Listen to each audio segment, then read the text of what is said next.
Quoi, je me suis planté? C'est pas du code? Ah si, en l'occurrence si, ça peut en être, mais... Allez-y, expliquez-moi le code. Je vais vous aider à déchiffrer. Non, j'ai pas le droit de vous donner le code. C'est pas tous les chevaliers qui ont le droit? Les chefs de guerre seulement. Mais je suis pas chef de guerre, moi. Non. Bah si. Ah non, je vous jure que non. Comment vous le savez? Vous connaissez pas le code. Bah et vous? Je m'excuse, vous avez pas tellement l'air de connaître non plus. Je vous donne un message et vous pédalez dans ce moule. Eh bien, salut à tous, bonne année 2020, toute la chaîne Made by Amateur, on vous souhaite une bonne année et on espère bien que vous allez tenir vos résolutions, bien entendu, au moins la première semaine de janvier avant de repartir dans nos bonnes vieilles habitudes.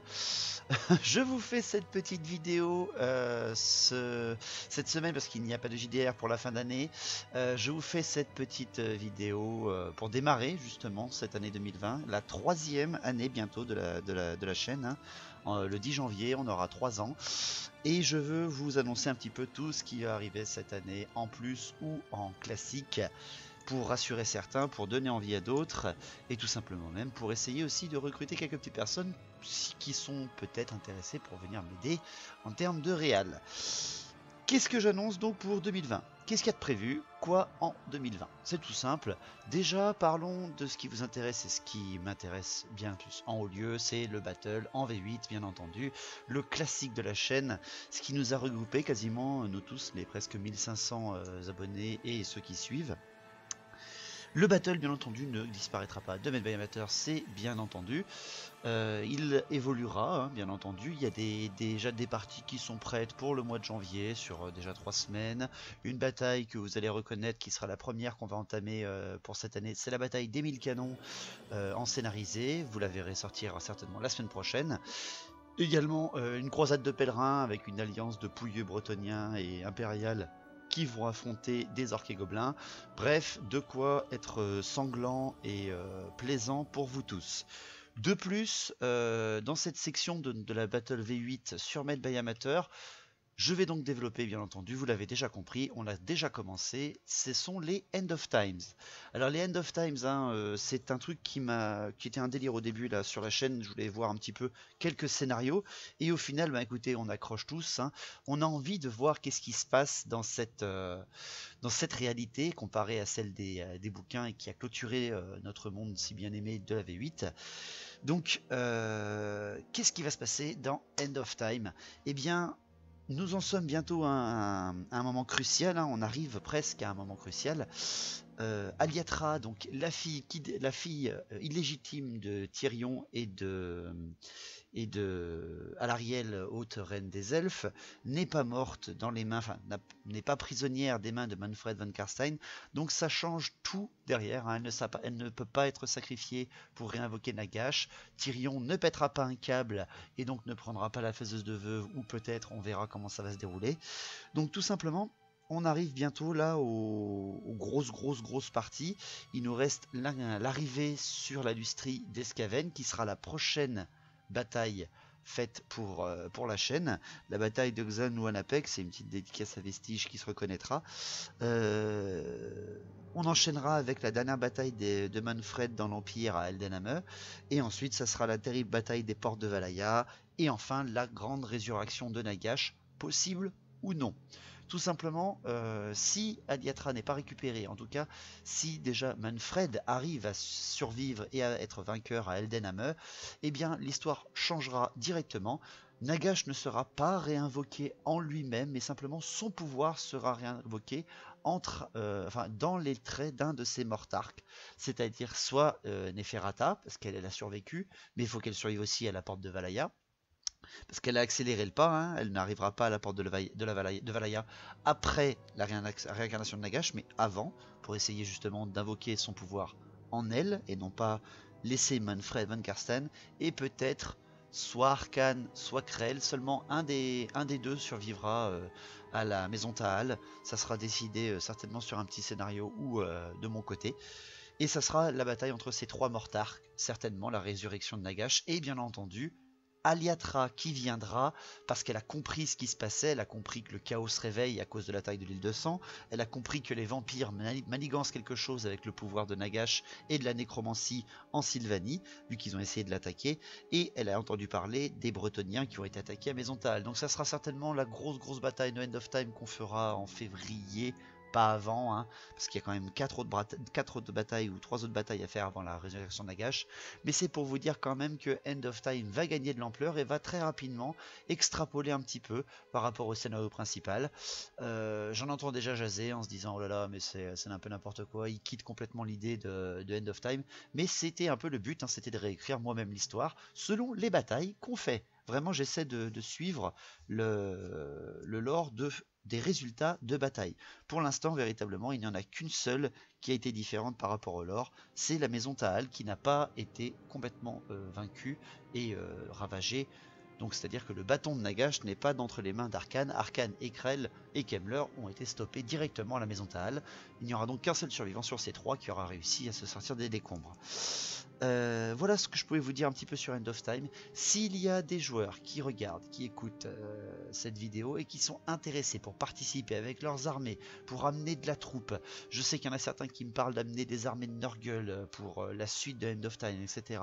Si vous êtes en possession d'unités de l'Empire, bien entendu, et que ça vous intéresse de participer, mais bien entendu qu'il faut me contacter par mail sur le site hein, qui est en description dans la vidéo. Envoyez vos disponibilités, j'essaierai de coller moi derrière après, parce que là je fais non-stop de boulot pendant 10 mois, je pourrais me libérer quelques week-ends, bien entendu. Donc voilà déjà pour le battle V8, le End of Time sera toujours un petit peu périodique, à peu près une fois toutes les 2 voire 3 semaines, sans compter bien entendu les batailles classiques qui sortiront donc toujours le samedi, enfin dans le week-end, voilà, plutôt le samedi certainement, plus trop le samedi matin, mais plutôt le samedi comme celle-ci, le samedi soir ou le dimanche matin, parce que c'est les disponibilités du boulot, bien entendu. Donc voilà déjà ce que je pouvais vous dire sur la première base de la chaîne, le End of Time et bien entendu le battle V8. Toujours, si vous voulez participer à des batailles, n'hésitez pas à le dire dans les commentaires ou alors carrément à me contacter dans la description du commentaire. Ensuite, c'est le JDR. Bah oui, le JDR, le jeu de rôle, il prend un peu de l'ampleur. Bon, vous n'êtes pas autant à regarder que les batailles, mais c'est pas grave parce que franchement, le JDR me botte, littéral, j'adore le petit jeu de rôle que j'ai créé là, mon équipe de joueurs est fan. Le souci c'est qu'avec les périodes de fin d'année etc, là tout le mois de décembre, sachant que j'ai voulu profiter de mes vacances un peu, j'avais pris beaucoup d'avance sur le jeu de rôle. On a terminé la mi-saison avec les aventures de Drong, Olga, Bédiver et Abusen. Ils n'ont pas terminé leur première saison, il va falloir qu'on la tourne. Donc ça sera certainement pour le mois de janvier que va revenir, mais pas avant la fin du mois de janvier que reviendra le jeu de rôle hein. Sur la chaîne. On ne conservera donc pour le mois de janvier qu'une seule sortie par week-end. J'en suis désolé mais je vous le dis. Mais par contre je vous le dis tout de suite aussi, le jeu de rôle, si les aventures de Drong, de Olga, de Bédiver et d'Abusen vous ont intéressé, sachez qu'il y a déjà une nouvelle saison qui est toujours et en train encore de se faire tourner. On en est déjà à presque 8 épisodes d'une nouvelle saison qui se passera en parallèle un petit peu avec le jeu de rôle que vous connaissez déjà, l'histoire que vous connaissez déjà. C'est une histoire presque parallèle, pas miroir, hein, mais parallèle avec de nouveaux héros, de nouveaux joueurs qui ont été très sympas de vouloir se raccrocher à la chaîne et qui se passera un petit peu comme vous connaissez, avec les critiques et les réussites de la chaîne. Mais attention, il se pourrait aussi que je vous fasse un petit peu un espèce de simulacre entre le jeu de rôle de la saison que vous connaissez avec les aventures de vos héros déjà connus et les nouveaux qui arriveraient en fait en milieu. Un petit peu comme certaines séries, si vous avez vu la série The Witcher, qui sont sur plusieurs années différentes dans la même saison. Donc voilà, on va pouvoir un petit peu s'amuser. Si jamais j'ai trop de retard par rapport au jeu de rôle avec Drong, Olga, Bédiver et Abusen, je vous lancerai les 8 épisodes de l'autre équipe, de la seconde équipe. Alors ça sera l'équipe bêta, pas l'équipe bis ou l'équipe numéro 2, mais l'équipe bêta, qui aura aussi son lot d'aventures et son lot d'intrigues, et qui pourront certainement se rajouter et se raccrocher à l'équipe que vous connaissez déjà. Je n'en vous en dis pas plus, vous avez eu déjà un petit aperçu avec l'épisode bonus que vous avez eu à Noël avec Mac Givers, qui lui ne reviendra pas parce qu'il est papa, Mac Givers, donc il faut bien qu'il s'occupe de son boubi, mais quand même, voilà. C'est pour la sortie voilà, que je vous annonce pour 2020, il va y avoir beaucoup de JDR qui vont sortir les mercredis, comme je pourrais, là aussi. Certainement un mercredi toutes les semaines, hein. Enfin le mercredi de chaque semaine je veux dire, sans compter la sortie du battle ou de End of Time du week-end. Voilà ce que je vous annonce donc pour déjà bien tout le début de 2020 jusqu'en juillet.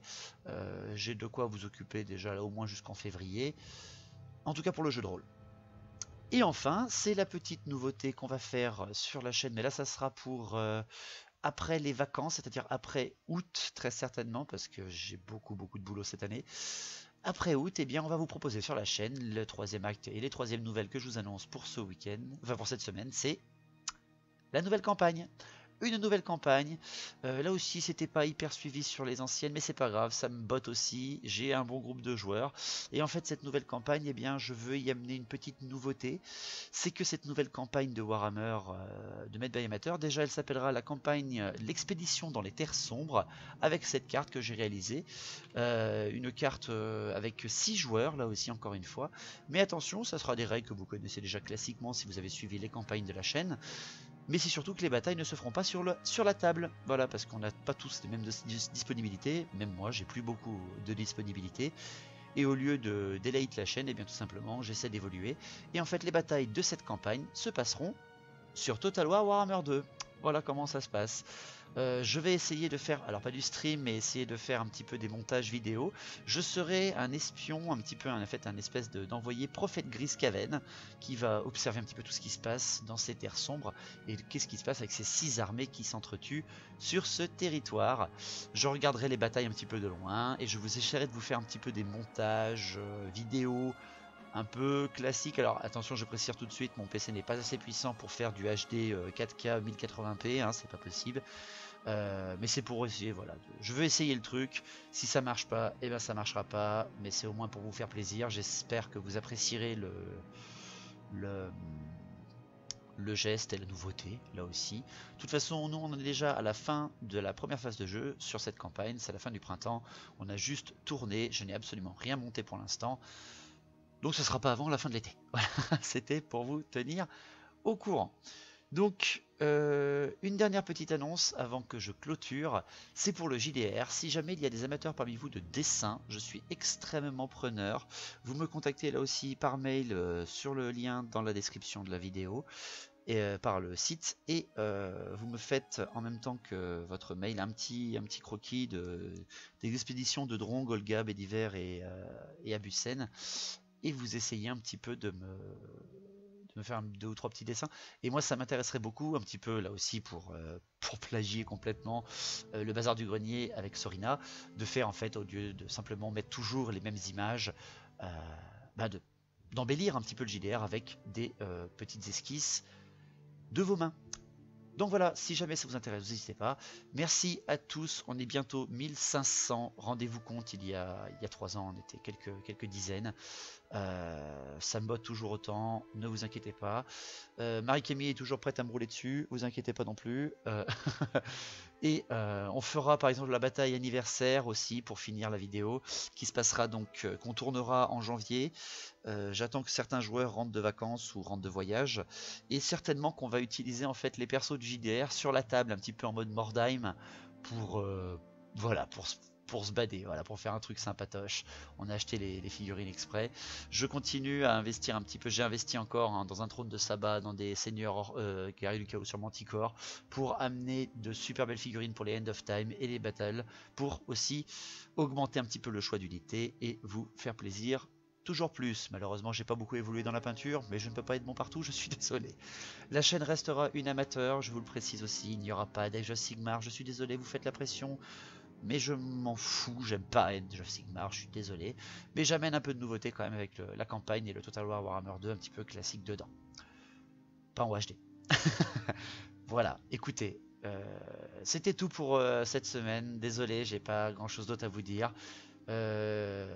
Merci à tous de suivre, d'avoir suivi l'année 2018, l'année 2019.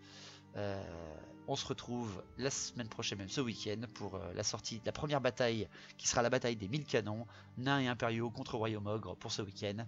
Merci à tous, et longue vie à battle, au vrai battle. Allez, ciao, et portez-vous bien.